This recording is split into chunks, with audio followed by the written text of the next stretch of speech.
with Nick Cattles. Man, oh man, a busy day in Celtics world this morning, but we got some Patriots to talk about. It is the Greg Bedard Patriots podcast with Nick Cattles. Greg, let's start with your three Patriots who could surprise this summer.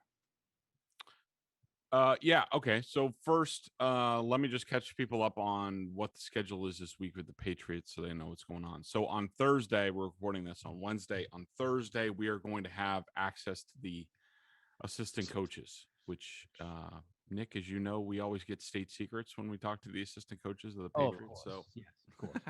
looking forward to that. And then on Friday, we have another OTA experience with the Patriots where Mac Jones will probably be number 4 in the depth chart and carrying Cam Newton's helmet after some of us reacted to Mac Jones being out there. So in terms of Patriots that I think are going to surprise this season, or at least this is what I'm thinking right now, and these things can evolve. Number 3 on my list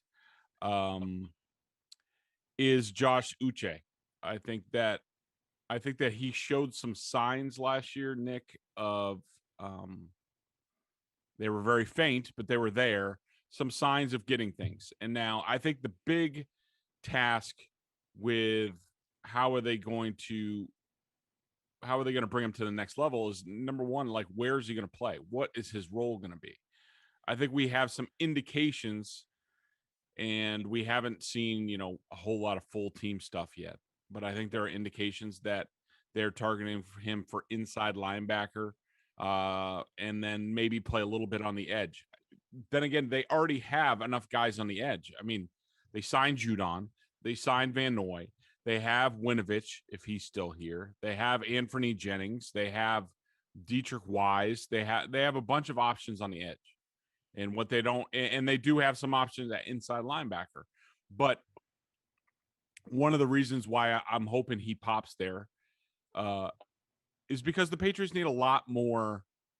They need a lot more speed on defense, on the second level of their defense, and I think that Uche has a chance to do that for them. Yeah, and I mean, if he's able to follow up his last few games of last season, you feel really good about him, and really there's no reason to believe he won't do that. He's healthy by all reports. And of course, he's going to have a full offseason at his disposal, maybe some joint practices, obviously a full camp, some preseason games. I am high on Uche as well. Who's next on your list? Jacoby Myers. I think part of my reason for picking Jacoby is sort of playing to the narrative. As a writer, you're always looking for really good stories.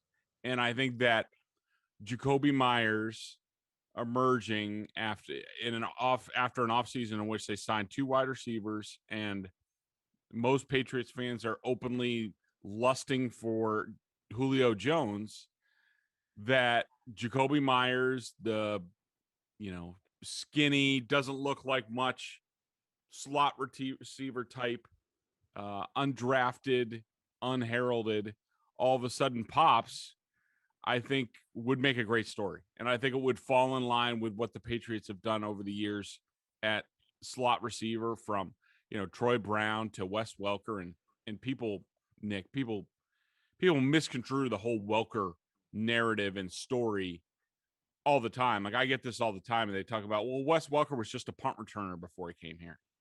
Like, you didn't watch the Dolphins. I covered those Dolphins teams. Wes Welker was no just punt returner. The dude caught 67 balls from Joey Harrington, Cleo Lemon. I mean, 67 receptions with that slop down there in Miami was damn good. And Belichick got him off of one good year. And that's what you're sort of hoping for with Aguilar and Kendrick Bourne. But I think that Wes Welker, then Julian Edelman, then Jacoby Myers, I think he has a lot of potential. I think I love Jacoby as a player. He's really smart. He catches the ball all the time. He always bounces back up. He's the type of kid that you root for on this team. And so he's my number 2 guys on people who could surprise.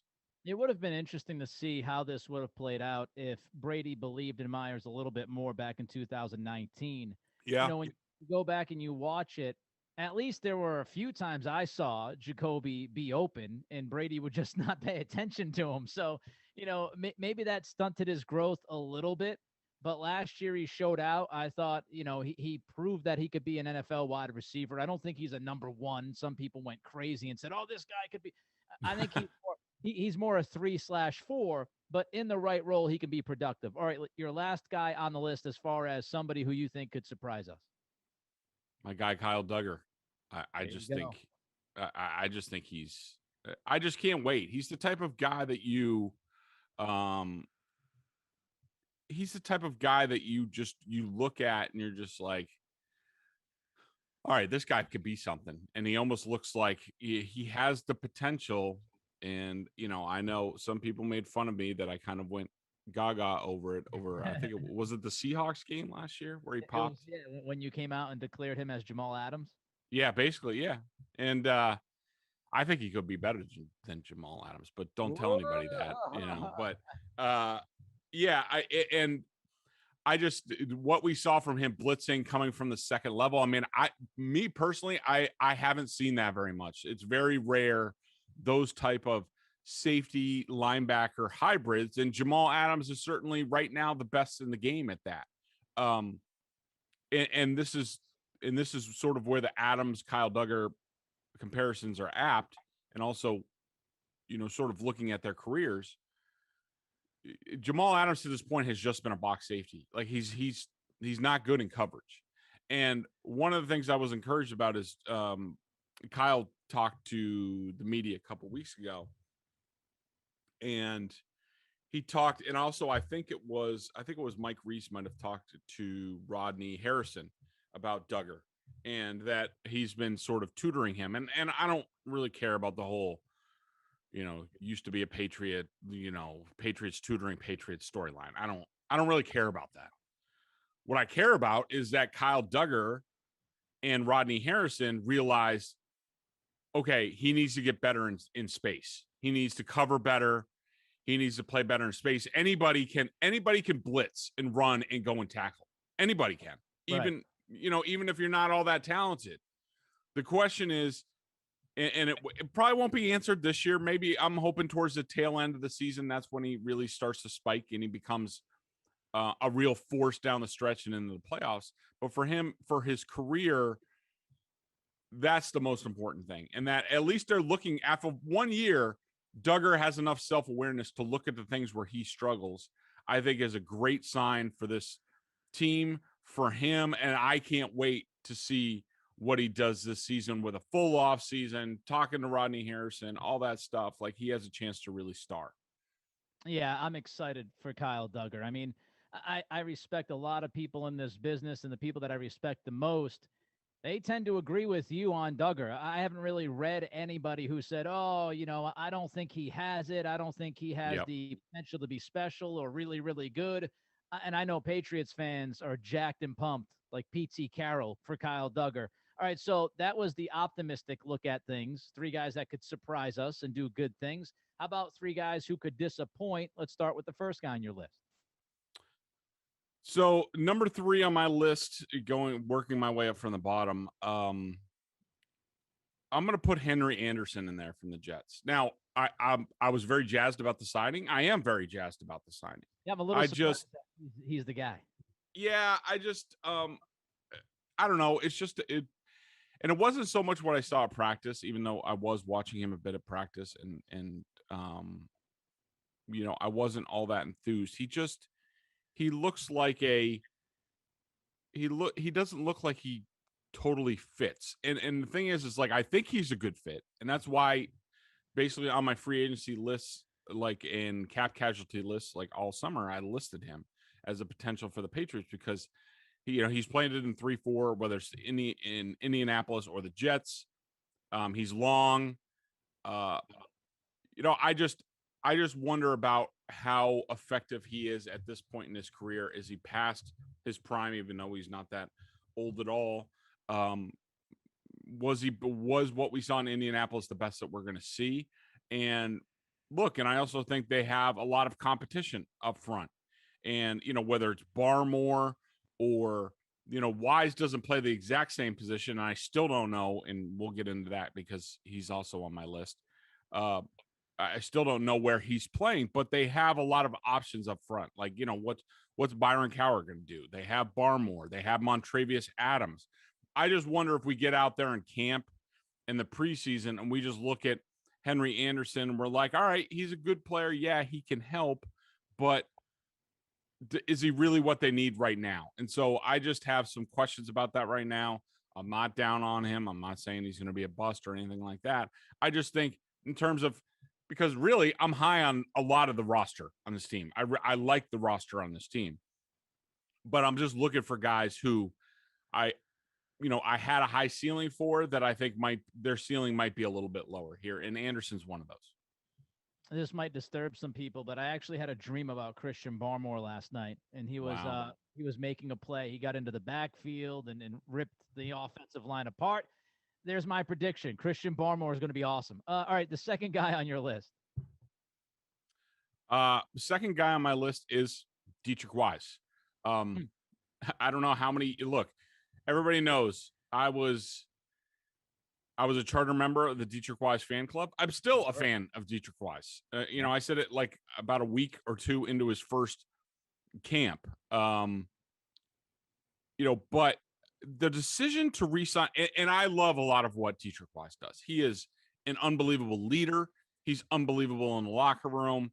He's a great guy. Personality-wise, a lot of the stuff I talked about, and really when I mentioned Wise way back when in his rookie season, I said he has a chance to be a star and very popular for this team because just the personality of the guy. And that has come to fruition.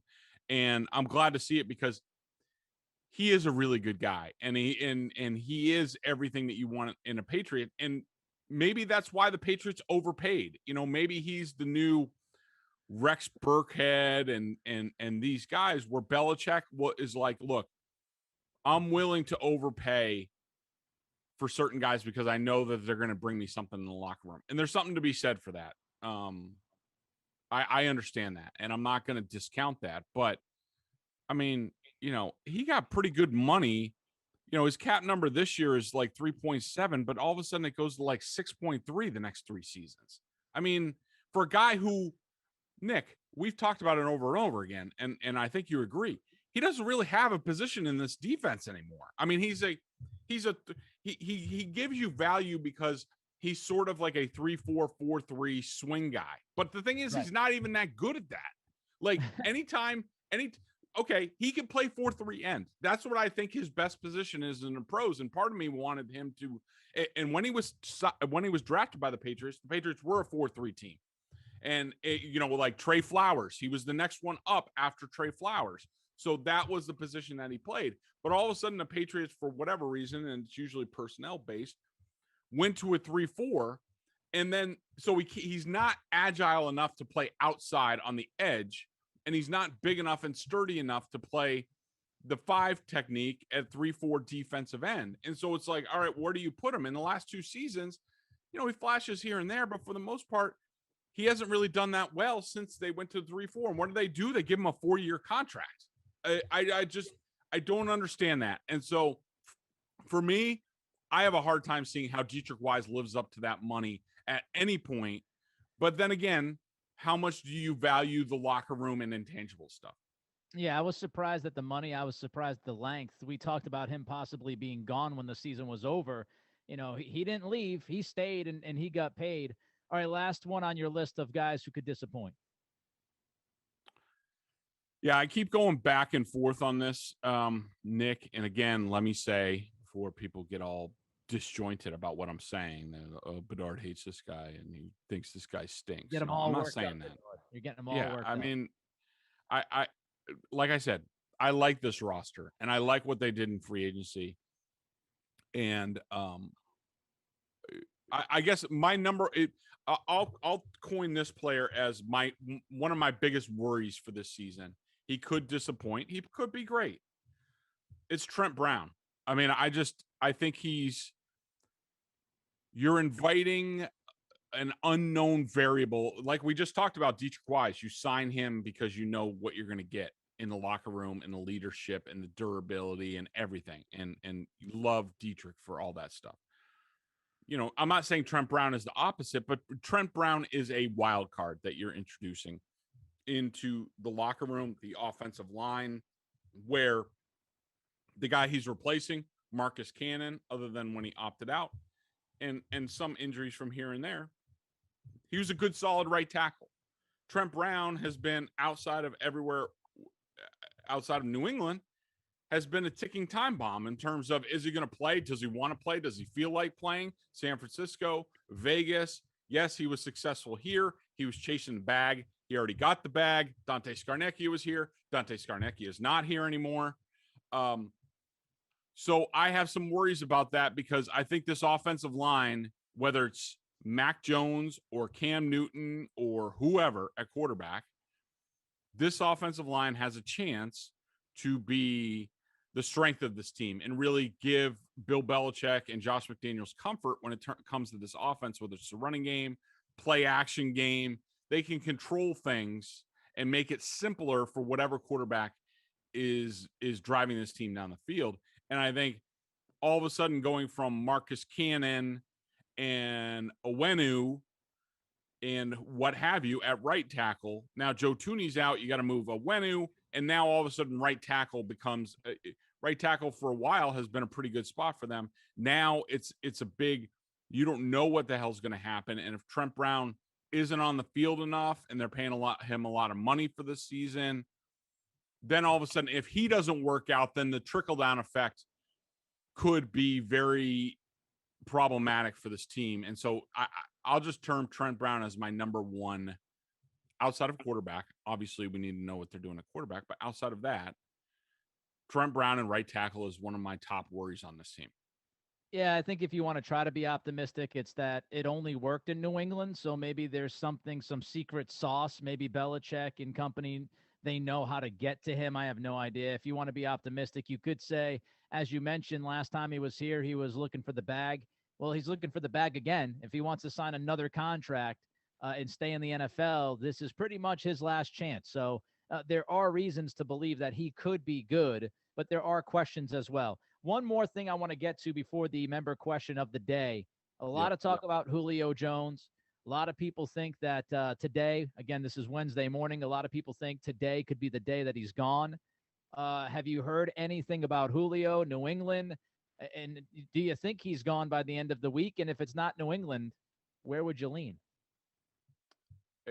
Nick, if I had to bet right now, and what does Vegas have the odds at? Does anybody know? Is PointsBet. PointsBet had Seattle the last time I saw. Now it's switched. So like a week ago, the Patriots were the biggest favorites. Now it's switched, and I just get annoyed that it's like, oh, well, Vegas has the Patriots as the favorites, so that means something. No, doesn't mean anything. Again, I say that. As far as I know, my latest intel on this is that the Patriots are not in the ball game right now where the Falcons are talking as far as compensation. The Falcons are asking a lot. And also, that's insane. They're asking as much as that. Reportedly, they're asking for a first round pick. And then people say they're asking for players, multiple with an S players. That's insane. Yeah, it's insane. And also a new thing that I've heard introduced is that Julio Jones might want a new contract. Yeah. Yep. What? What are we talking about? Julio Jones, broken down Julio Jones off of that's worse. At least I wanted to equate it to, it's like Stephon Gilmore being like, all right, well, I tore whatever he tore last year, and now I want a brand new contract to be top paid cornerback in the game. Like Bill Belichick would laugh at Stephon Gilmore. I mean, do I think they come to an extension or something? A smart thing? Yeah. But that's just a joke. If Julio Jones thinks he's getting a new contract, like, good luck. Go play the rest of your days in Cincinnati or something. I don't really care. But I don't think the Patriots are in it at this point. I don't think they've driven strong to the hoop on this at any point. I think they've been monitoring it. They want to know what the price is. Could they do it for a certain price? Could Julio be the next big slot for them? Yes, but as I also wrote in my column this weekend, they already have a ton of money invested in. They just added 2 wide receivers and 2 tight ends. And how many? If you invested in 2 tight ends, which you're paying at the number 3 and 4 spots at the tight end position in the league, and they would be top 20 receivers. Like, how many receivers do you think are going to be on the field? And look, you could say, all right, well, Kendrick Bourne's not getting a ton of money, so he could be put aside. But still, the Patriots are going to be a 2 tight end system. The last time the Patriots were a 2 tight end system, 2012, after they gave Gronk and Hernandez extensions, they had basically 2 wide receivers on the team. They had Wes Welker and Brandon Lloyd, and Deion Branch was barely hanging on. They cut him at cut downs. They brought him back at some point during the season, and Julian Edelman was around. That's Right. it. So, like, they already signed 2 wide receivers for decent money. And yes, they could do Julio, but this is why I say the price is paramount to the Patriots at this point. They already set their course. They set their course for what they wanted to do at quarterback. That didn't really work out. Receiver, tight end. The tight end thing was a little bit of a bonus with 2, but they said, oh, well, all right. Should we spend the money at tight end or a wide receiver? They went the tight end. That's the route they're going. The only way I think they're adding is something at a substantial value, and Julio Jones is not going to be that. Yeah, and I'm cool with that. Again, listen, I'm not overpaying for Julio. I think a number 1 receiver would be nice. I think Julio would absolutely help this team. He would immediately be their best wide receiver, even if he isn't the Julio Jones of old. But I want Atlanta to eat some of that money.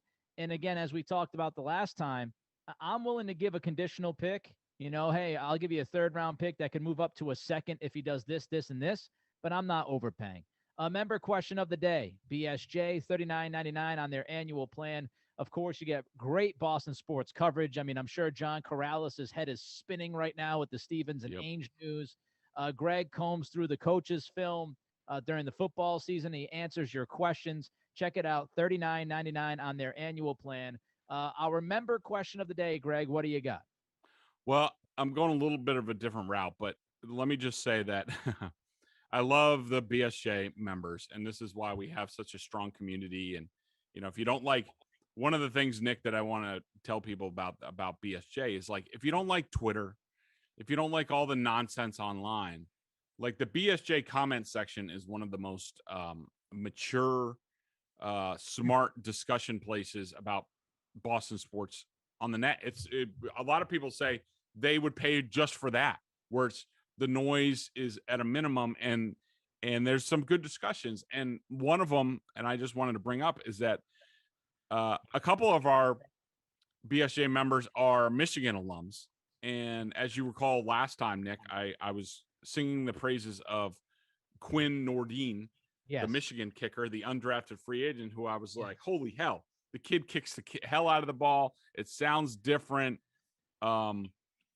And a couple of the guys on our comments basically said, like, don't fall for the banana in the tailpipe with Quinn Nordin. So I just wanted to read a couple of those. So BSJ commenter, that's his name, says, as a recent graduate of Michigan, I've watched Quinn Nordin for 4 years. I'm not surprised that Bedard is very impressed in him day one. He's got a massive leg, big arms, which he likes to flash and cut off tees. Him and Chase Winovich must, like, flex at each other, like, in the locker room. and a swagger dam. However, he was one of the most frustrating and puzzling players to watch. He must have won and lost the starting job 15 times over the course of his college career. He'd simultaneously keep us in games with booming 50-yarder, then miss bunnies that cost us dearly. Unless there's a great sports psychologist / kicking coach combo who can strengthen his confidence and stroke to find whatever level of consistency, I hope the Patriots pass on him. I always wanted the Wolverines to be well represented on the Patriots, but there's a limit to this type of thinking, and the buck stops with me with Nordin. The buck stops with Nordin. That's it. Enough is enough. So, there you have it. I mean, so it sounds like I do think if his leg's that good, Nick, and we'll monitor this as things going on. Who knows? He might not even be there Friday, but he might be cutting that time. But he could be a good, kickoff, maybe long field goal type of guy if you go with like a Nick Folk again Yeah. or what have you. So it's just interesting, but at least they didn't doubt my kicking scouting report when I was like, holy hell, the kid kicks it through the nets behind the thing. But yeah, so good discussion over at BSJ. He's got a lot of leg. The Greg Bedard Patriots podcast with Nick Cattles wrapping it up. Obviously, if something happens with Julio Jones, we'll be all over it. Until we talk to you next time, be well.